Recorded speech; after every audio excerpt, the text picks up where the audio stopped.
Hi everyone, I'm Jim and welcome to the review of Head PE, the debut studio album by the band Head Planet Earth. Today we're celebrating the 25th anniversary of the record, so I decided to go back to it and see if it still kicks ass or not. My journey with this band started around the year 2012. It was when I found out their songs on YouTube, and I've been a fan ever since. Back then Truth Rising was the newest record. Anyways, Head PE, the debut studio album, is a mix of nu metal and hardcore punk music. Produced by T-Ray, it sold over 100,000 copies, but it wasn't enough for the label, so the next two records the band had basically done to earn money that they would give back to the label. Because of that, the band almost broke up in 2003.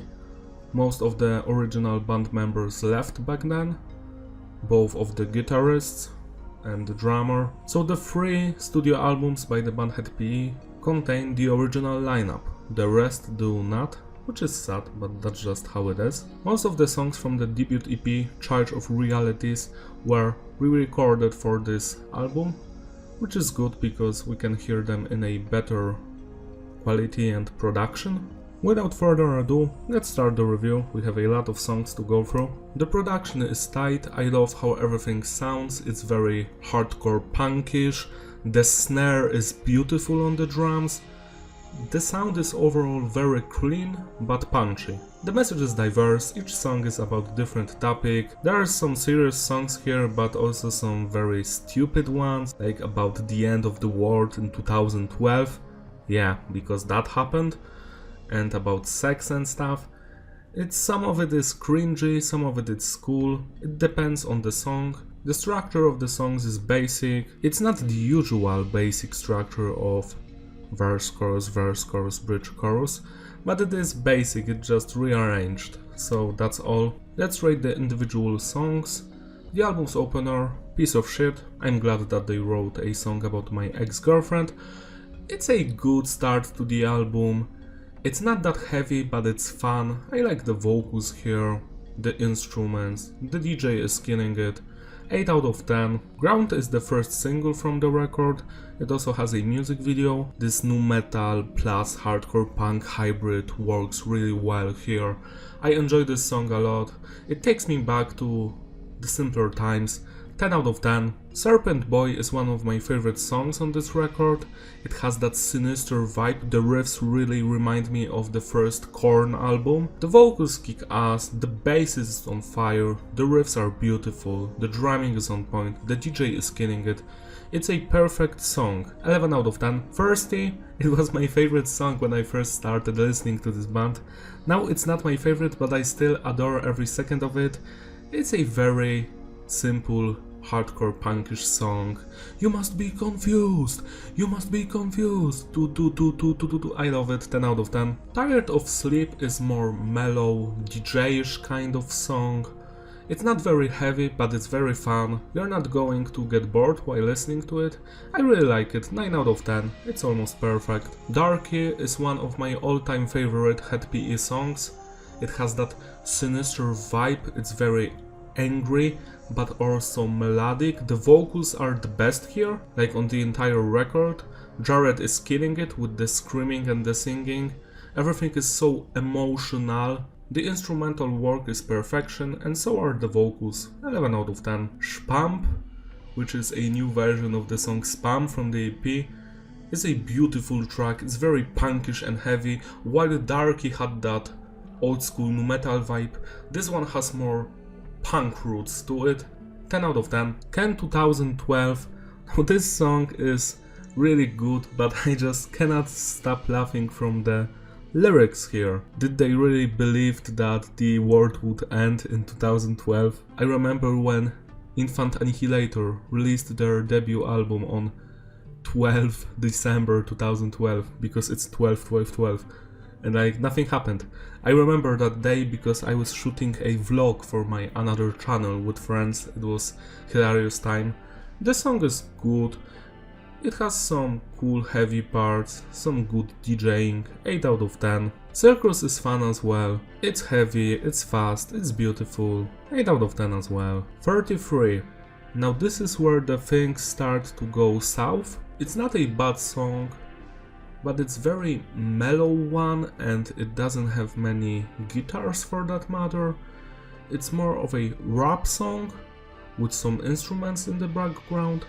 I still like it, I think it's good, but nothing more. 7 out of 10, and I think the same exact thing about Hill.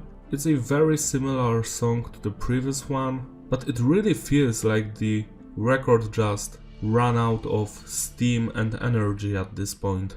7 out of 10. IFO. Now this song is really interesting, but it's still very mellow and calm, like the previous two songs. You're getting kinda bored around this part, but the song is nice. It features the same things as the previous two songs, what can I say? Good vocals, some nice melodies, but overall it's just a rap track.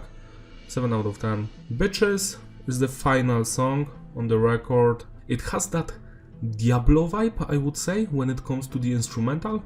It really reminded me of that Diablo game. Not the second one, the first one. From 96, I think it was, or 97. I think Diablo was from 96. Yeah, it's a fine song.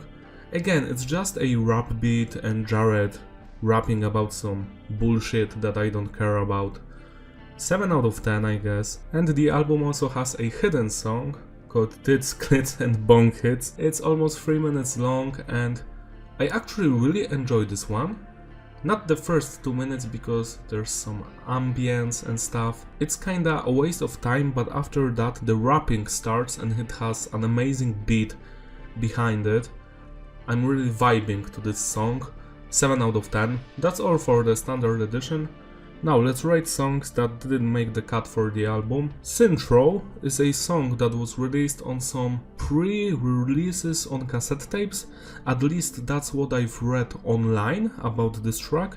You can find them playing it live on YouTube and also some other videos about it. The reason why it was cut from the album is because of its very anti-religious stand, especially against Christianity. Again, it's just a rap beat with Jared on it. It's very fine. I like the lyrics here, especially. It has that old school 90s vibe. 7 out of 10. Hangman and Inro are songs from the Church of Realities EP that was released 2 years prior, but the Hangman also was included on the first single from this album. The song is really catchy, it's very heavy, I like it. I wish it was actually on the record because the standard edition suffers from too much rap songs. 8 out of 10. And Inro is just an intro. It's really nice. I think it's on the same level as IFO. It has more of a chill out vibe to it, but still good. 7 out of 10. And the final two songs are apparently from some demo before Church of Realities, which is hard to believe because they have better quality. The first song is called Stitches. It's really good. I actually really enjoyed this one. Almost every second is perfect here. The song is full of energy, it's heavy, great lyrics, great riffs, the DJ is on fire, the drummer as well. 9 out of 10. And from that unreleased demo we also have a song called Epilogue, which I think is the worst song here, to be honest. It's just Jared crying about some girl or something. It's cringy, simpish behavior. 4 out of 10. I don't enjoy this shit, to be honest. To sum it all up, the consistency is stable, there are no weak songs on this album, the flow is digestible, the first 9 songs have perfect flow, after that it gets a little bit tiring, because we just get rap songs basically. They aren't bad, they are actually good, but I just wish the album had way more energy than it already has. It feels like they've run out of steam, but actually they haven't, because they could have just added Hangman and Stitches to the record and it would have been a way better work. Replayability, hell yeah, it's a great album. I enjoy it from beginning to the end.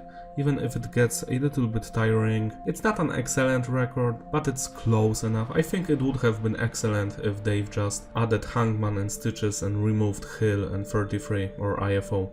You know, just there's too many of those very slow, long songs. Like Bitches is almost 5 or 6 minutes long, IFO is not short as well.